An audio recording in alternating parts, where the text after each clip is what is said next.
Good evening. Thank you guys for tuning back in again, Knicks fans. Just wanted to do a quick video about the game that we just played today. Wasn't the best game that we played, but there was a lot of things that were very encouraging about the game. I just want to go over the box score real quick, the stats. Um, Really, to tell you the truth, the story here was basically we just shot poorly in this game. We shot poorly from 3 point range. We also shot poorly even within the 3 point range. The one thing that was a little concerning about our offense is actually is RJ. His not just his 3 point shooting, but also his inability to make layups. He's been missing a lot of open layups. It's not just this game, the previous game. So I'm not sure if anyone else is picking up on this, but it is pretty concerning. I know everyone always says like there's nothing to worry about with RJ. Don't worry about RJ. He's going to be fine. He's a hard worker. Hey, he is a hard worker, and I'm sure he is going to be fine. But a lot of basketball also is confidence. If you don't have the confidence, and if you don't think you can make a layup in the NBA, it could be a little problem for you going forward. And so that was the biggest thing that I saw. But it was really the whole game overall, although it was atrocious shooting. But I'm trying to take some positives out of this. The one big positive I do see is the fact that they maintained their defensive intensity. At least they tried. They had some lapses here and there, but for the most part, they tried to maintain their defensive intensity. And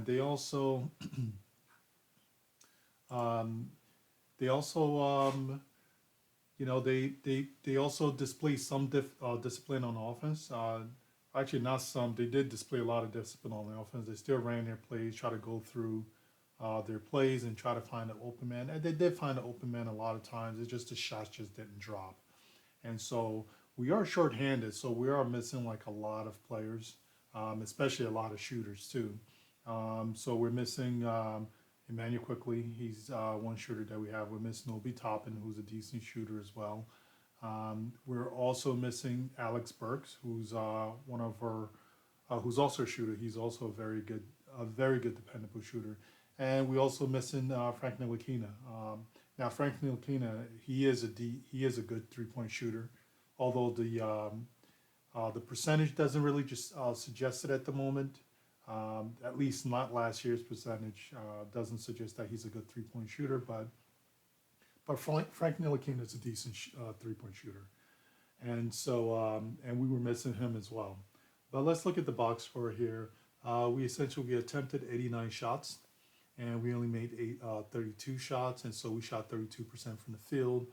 Of the 89 shots that we took, 36 of them were 3 pointers, and we only made three out of 36 3 pointers. From the free throw line, we went 16 of 20. That's not too terrible. We only had 39 rebounds. That was an issue for us. I was a little concerned about the lineup. Mitchell Robinson, he played only 25 minutes. I kind of thought he could have played a little more. And I know he kind of became a little indisciplined in the second half and started racking up some fouls. But I think the coach should have left Mitchell Robinson in a little more. And I think we would have gotten ourselves some more second chance opportunities if we would have left them in a little more. Actually, our total rebounds were 48. I'm sorry, not 39. It was 48. So that's not too terrible. But then it looks fairly high because we did such a terrible job shooting the ball. So there, not just us, actually, the Toronto Raptors shot the ball very terribly from the field as well. And so we had 21 assists. Given how poorly we shot from the field, 21 assists is pretty good. I mean, if you think about it, we only shot 36% and only made 32 shots. So of the 32 shots that we made, 21 of those shots came off assists. So it was pretty good. It shows that they remained disciplined and they kept working through their offense and trying to find an open man. It was just, I got to give it up to Toronto. They played great defense, and they made it very difficult for Julius to really to operate in the paint. And so they played great defense on Julius and also on the whole team. And so that's why we shot as poorly as we did. and only 3 blocks, 15 turnovers, um, and we only scored 83 points. So a few things, just wanted to also discuss about this game was I kind of felt that Knox, he played pretty decent, right? He shot pretty okay from the field, well, from the 3 point line. Let's see, let's look at Knox's stat line. So he went 5 of 14, 2 of 8 from three. Actually, that wasn't very good. So I'm not sure what I was watching. For some reason, I thought he only took like 5 3 pointers, but I guess I missed the other three that he took. I kind of felt that when he had a pretty good start and he was playing well when he came off the bench in the beginning, and R.J. Barrett wasn't playing very well at that point, and also Reggie Bullock wasn't making any shots, and I kind of felt that because we were so short-handed, I think we could have gotten away with actually playing Knox a little more in the second half, or at least playing him a little earlier in the second half. Um, and so at least we could have so he could have tried to continue the hot streak that he had early in the game. And so I just kind of felt like that was a little mistake on Thibodeau's part by not playing Knox a lot more, because I mean it doesn't there's no harm. He ended up playing Knox quite a bit in the second half anyway, but I just felt like he could have brought him in a lot earlier, or maybe switched up the lineup a little bit to begin the second half and have Knox start. And but he didn't do that. I thought they should have done something a little different because it probably would have helped us a little bit. And so the other thing was Julius Randle. He played pretty well. He tried not to force too much. He shot 5 of 12 from the field, has 16 points, 10 rebounds, and 5 assists. So those are pretty decent stat lines. He tried his best. He tried not to force it too much. But sometimes I thought, he should have maybe forced it a little more, especially in the paint when he was either free throw line extender or even like in the paint. Although it's not a layup, he can still rise up and just take the little baby jump shot. And I thought he should have done that a little more instead of trying to kick it out to open shooters that are just not knocking it down anyway. So that's the other thing that I just kind of noticed. Mitchell Robinson, he had a decent game. He played pretty well on the defensive end. I thought he should have also played a little more. Alfred Payton, although it looks like he played well, he shot 7 of 12, 14 points, and had 4 assists. He only played 23 minutes. Alfred is just, I'm just not sure. He's definitely not, we all know he's not a starting point guard. And so he's continuing to struggle. With him at the point guard, we really struggle getting our offense going. And so we really need either Emmanuel, we definitely needed Emmanuel quickly back. We need it back really quickly. And honestly, we also had Austin Rivers played today. He shot 3 of 6, 7 points, not so bad. Wasn't a terrible performance. But Austin Rivers, the one thing I picked up really quickly, he's not a point guard. He's a combo guard. And in some spots, if you really need a point guard, someone to bring up the ball, yes, you can have Austin Rivers bring up the ball up the court. But in terms of running the offense, I just don't think he really does anything for the team in terms of running the offense. He's not really a playmaker. He doesn't really make other players better, in my opinion. He doesn't make plays for other players. He just kind of runs the plays. Even when he runs the plays, he doesn't do anything to even put any pressure on defense by attacking the paint or anything like that. So that's one big thing I learned today by watching Austin Rivers play. Well, I knew that beforehand because I've seen him play for the Clippers. I also saw him play when he was in Houston. So I think we all knew this already. And so that was essentially the Knicks. That was their performance today. And let's go take a look at we'll take a look at the box score for the Toronto Raptors. So the Toronto Raptors, they played a great game. I felt that they did a great job on defense against us. They made it very difficult for Julius Randle to basically have his way in the paint.